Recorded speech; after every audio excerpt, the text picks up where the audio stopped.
Welcome to the Yamaha Garage. Thanks for joining us today for some useful service information and pointers on maintaining your Yamaha TTR 110 trail bike. Today's video is going to cover a simple maintenance task that should be a regular part of your pre-ride routine, properly maintaining your drive chain. This will cover basic cleaning and lubrication, along with checking and adjusting chain slack and alignment. Why is it important to look after your motorcycle's chain? First off, keeping your chain clean and lubricated will greatly extend its life. A properly maintained chain can give you numerous seasons of reliable service, while a poorly maintained chain can wear out quickly, requiring frequent replacements. Second, running your motorcycle with a chain that is too tight can cause damage to your chain, sprockets, and even your engine. It also risks snapping your chain, which can cause a dangerous situation. Running your bike with a chain that's too loose can also damage the chain, sprockets, can cause the chain to contact and damage hard parts like the swing arm, and also risks throwing the chain off, again, causing a dangerous situation. And finally, if your chain is misaligned, it can cause many similar issues, including damage or premature wear to your chain and sprockets. So now that we've explained the importance of keeping up with this routine maintenance task, let's get down to business. Much like checking your engine oil before every ride, Yamaha recommends inspecting your drive chain before every ride as well. These are an essential part of the proper maintenance of your motorcycle and should never be neglected. Expect a simple chain inspection along with cleaning and lubing to take approximately 15 minutes. And if your chain needs adjustment or realignment, expect that to take approximately 20 minutes. We give this a Yamaha difficulty rating of 1 wrench or easy on our difficulty scale. This is going to be a breeze. Ready to get started? First off, let's ensure we have all the tools and products we'll need for proper chain maintenance, starting with a stand to safely elevate the rear wheel like this sturdy, lightweight Yamaha GYTR stand. We'll also need a soft nylon brush, a clean rag, an O-ring safe solvent or cleaning solution for cleaning the chain, Lube synthetic chain lube, a breaker bar, 19mm socket and torque wrench, 10, 12, 14, and 17mm wrenches, a ruler, nitrile gloves, and safety glasses. Next, let's get the bike up on a stand so we can freely rotate the rear wheel. As a side note, you can clean the chain without the stand by simply rolling the bike in short increments to access each section of the chain, but a stand will make working on your bike much easier. With the bike up on the stand, make sure it's in neutral and begin cleaning the chain with your soft nylon brush or a clean rag using either an O-ring safe solvent or just soap and water. Slowly rotate the wheel while cleaning, and it's important to always ensure you keep fingers or loose clothing away from the sprocket. It's best to always rotate the wheel in the direction that moves the chain away from the sprocket. And of course, never clean your drive chain with the engine running. To protect your chain's O-rings and ensure a longer life, it's important to not spray the chain directly with a high-pressure washer or use steam cleaners or inappropriate solvents to clean your chain. Make certain any product you use is safe for O-rings. Once you've finished cleaning the chain, wipe down any excess solvent or cleaning solution. And now we're ready to lubricate. We recommend Lube synthetic chain lube to provide the best mix of moly, PTFE, and wax for superior protection from off-road mud and grit, along with outstanding water and corrosion resistance. You can find it and other quality Lube products at yamaha-motor.com. It's important to always use an O-ring safe chain lubricant or wax. Makeshift lubricants like engine oil may contain additives that can damage O-rings and should be avoided. Using your chain lube, begin spraying your chain below the swing arm while slowly rotating the wheel until the entire length of the chain has been coated. Then grab your rag and clean off any excess lube from the chain and any of the surrounding parts. Now that we have the chain clean and lubricated, let's move on to checking the chain slack and alignment. As we mentioned before, Yamaha recommends this check be done before every ride. For this, we need to remove the bike from the stand and rest it on its side stand.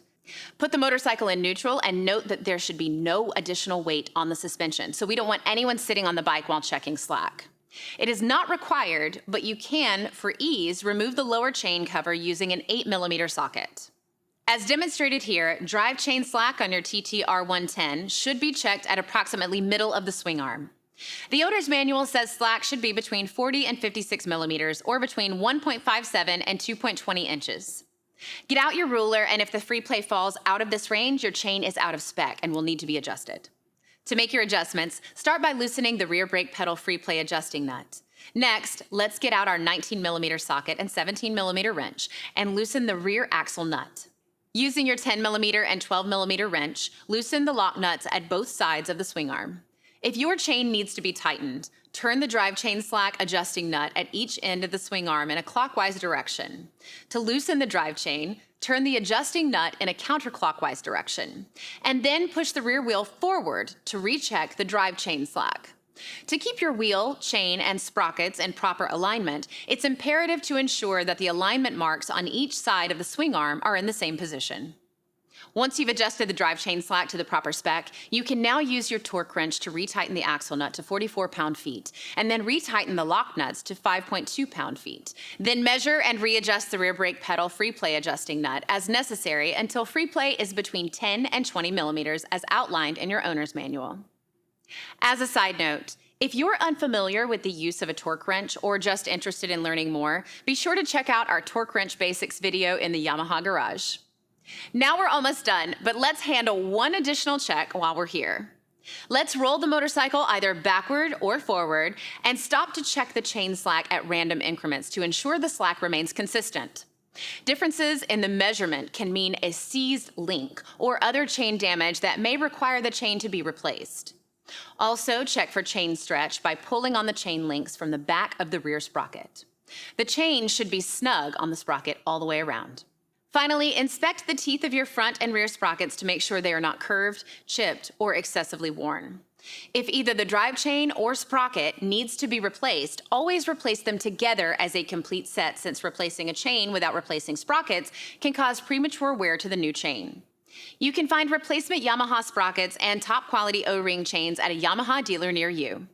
This is also a good time to consider a couple last TTR Tech tips to keep your bike running its best. First off, after every ride, it's very important to turn the fuel petcock lever to off. Most of today's ethanol fuels only have a shelf life of approximately 90 days and can even start to degrade and lose potency after only 7 days. So if you're not sure when you're going to ride again and you think the bike may sit for a while, turn the fuel petcock off while keeping the bike idling outside in a well-ventilated area until it runs out of gas and shuts off on its own before turning the ignition off. This will drain fuel from the carburetor and help protect it from clogging and corrosion resulting from aged ethanol fuel. Just remember to turn the petcock back to the on position the next time you go to start it. Give it a few quick turns of the starter to get fuel back in the carb bowl, and when starting back up, be sure to never crank the engine more than 10 seconds at a time. If it doesn't start within 10 seconds, stop and check the fueling and choke position before trying again. We also recommend that you treat your fuel with Lube Fuel Med RX. We've extensively tested Fuel Med, and when used regularly, it can keep fuel fresh for up to a year, and also keep your fuel system free of corrosion or performance-robbing buildup. Finally, if you can't get out and ride your TTR regularly and it's going to sit for 30 days or more, we recommend tending to the battery with an appropriate battery maintainer. We use the NOCO Genius in our shop to keep our variety of batteries charged and ready. You can buy a NOCO and Fuel Med RX at your Yamaha dealer. For more details on these tech tips, see our video on care and storage. And that wraps it up. Congratulations! You successfully completed the chain maintenance for your TTR 110. Great work! Note that a Yamaha Technical Academy Gold Tech always cleans their tools and puts them back in order after every job. Thanks for watching, and make sure to check out the Yamaha YouTube channel for more do-it-yourself videos and technical tips. Now, let's get out and ride.